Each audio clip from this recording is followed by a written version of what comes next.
कभी सोचा है कि एक वक्त ऐसा भी था जब भारत वैसा बिल्कुल नहीं था जैसा हम आज जानते हैं।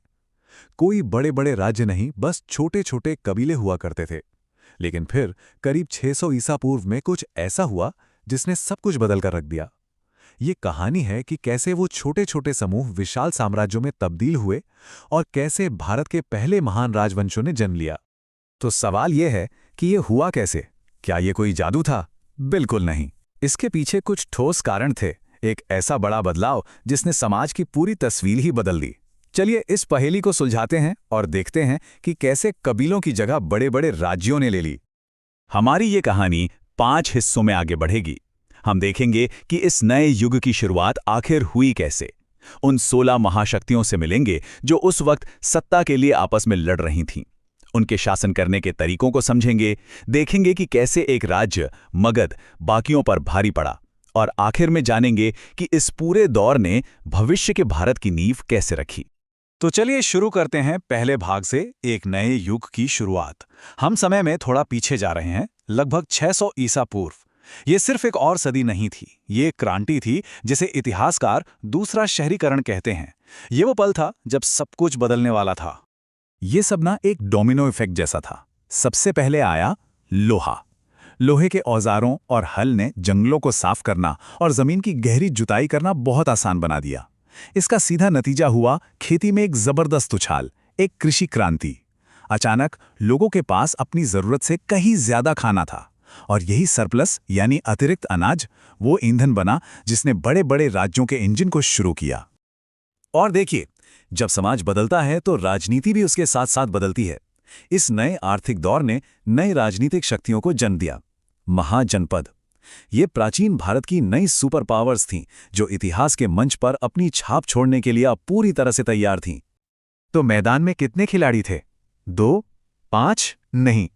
उस समय पूरे भारतीय उपमहाद्वीप में एक दो नहीं बल्कि पूरे 16 महाजनपद थे जो सत्ता और दबदबे के लिए एक दूसरे से मुकाबला कर रहे थे।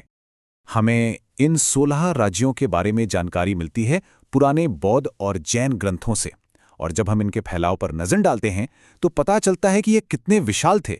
आज के अफगानिस्तान से लेकर पूर्वी बिहार तक फैले हुए, मतलब ये एक बहुत बड़ा इलाका था जो उस वक्त महत्वाकांक्षा और संघर्ष से भरा हुआ था।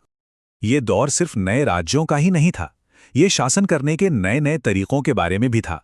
उस समय मुख्य रूप से 2 तरह की सरकारें थीं जो एक दूसरे से बिल्कुल अलग थीं।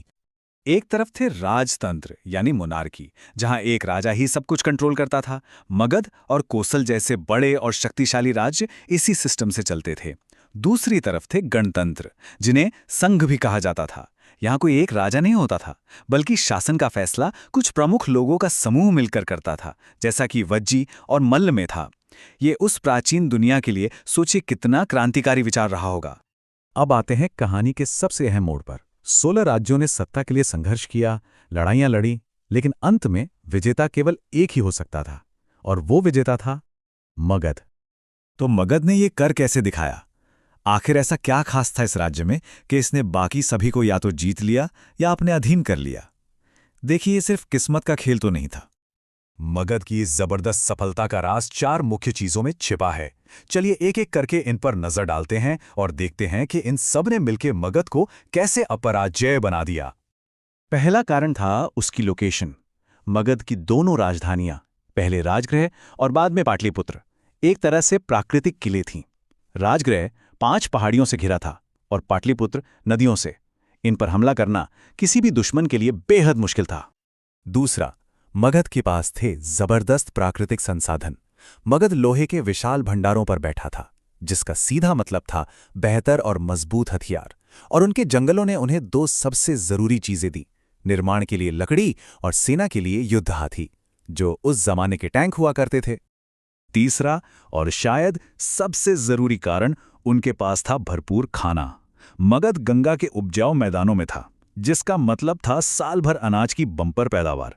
और जब इतना सारा अनाज हो तो आप 2 काम कर सकते हैं, एक विशाल सेना का पेट भरना और बहुत सारा टैक्स इकट्ठा करना। ये तो एक विन विन सिचुएशन थी। और आखिर में उनके पास थे महान नेता। मगध को बिंबिसार, अजातशत्रु और महापद्मनंद जैसे महत्वाकांक्षी और ताकतवर राजा मिले।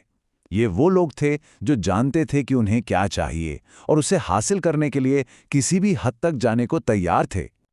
तो महाजनपदों के इस पूरे दौर का नतीजा क्या निकला? ये सिर्फ राजाओं और लड़ाइयों की कहानी नहीं थी। ये उस चीज की शुरुआत थी जो आने वाले भारत को हमेशा के लिए बदलने वाली थी।